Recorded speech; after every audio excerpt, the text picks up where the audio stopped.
The UE EBSCO grant is a project that funds libraries globally, and SolarBuzz was very proud to be part of the design and the installation for the one on the UE Mona campus.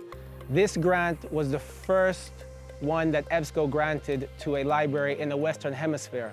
So it's a feather in the cap for the UE Mona campus engineering squad along with SolarBuzz. So we're very proud of it. What you're looking at now is a 47 kilowatt grid tie system, meaning there's no batteries. This system produces in the daytime only and offsets the daytime energy, which is great for the library because most of its energy usage is in the day. You're looking at 142 JA solar polycrystalline solar panels, which equals the 47 kilowatts of solar. We have two 20 kilowatt Fronius inverters, which are 415 volts, three-phase.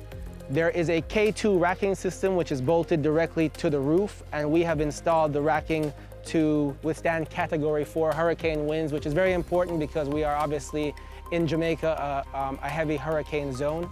One of the great things about this system is that we have a Fronius smart meter installed, which allows the UE engineering team, along with SolarBuzz, to monitor its production 24 hours a day. So we can see what the solar system is producing, we can see how much JPS is being used, and we can see what's being sold back to the UE Mona grid. Now, the UE Mona campus is obviously huge. It uses a tremendous amount of energy.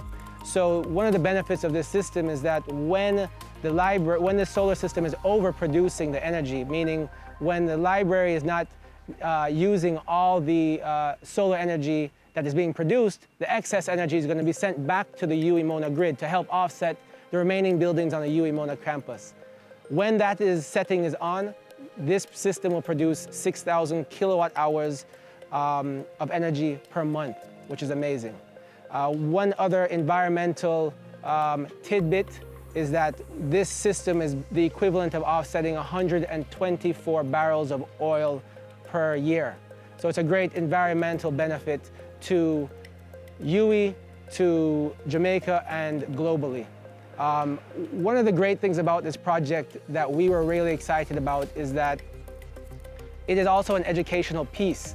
The way that we laid out this project, guided by the engineering staff at UE, is that we included extra spacing, we included the railing for safety, we included harness clamps for safety, so when students can come up here and learn about solar, they can interact with the system.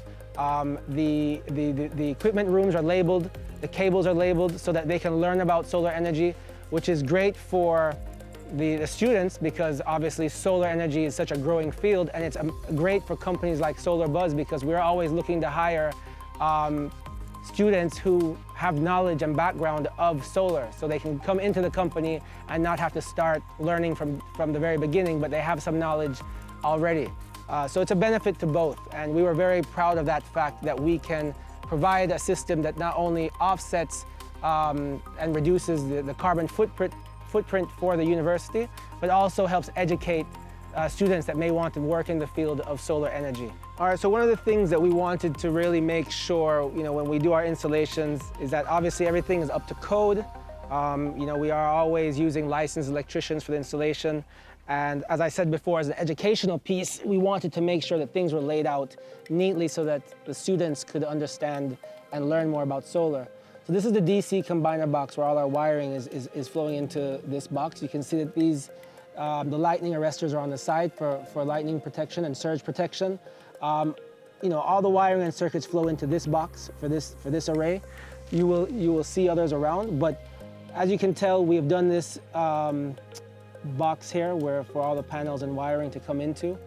You will see along the side, as I'd mentioned before, that we have our K2 racking and that we've mounted these directly into the roof, which is a concrete slab, and that we have installed the racking for Category 4 hurricane winds, which is extremely important for safety and for the longevity of the project.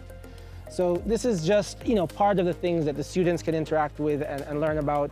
They can see obviously the array, and you can see the other array in the background, and that's really some of the basics that the students can interact with the system and learn about the solar as they go along.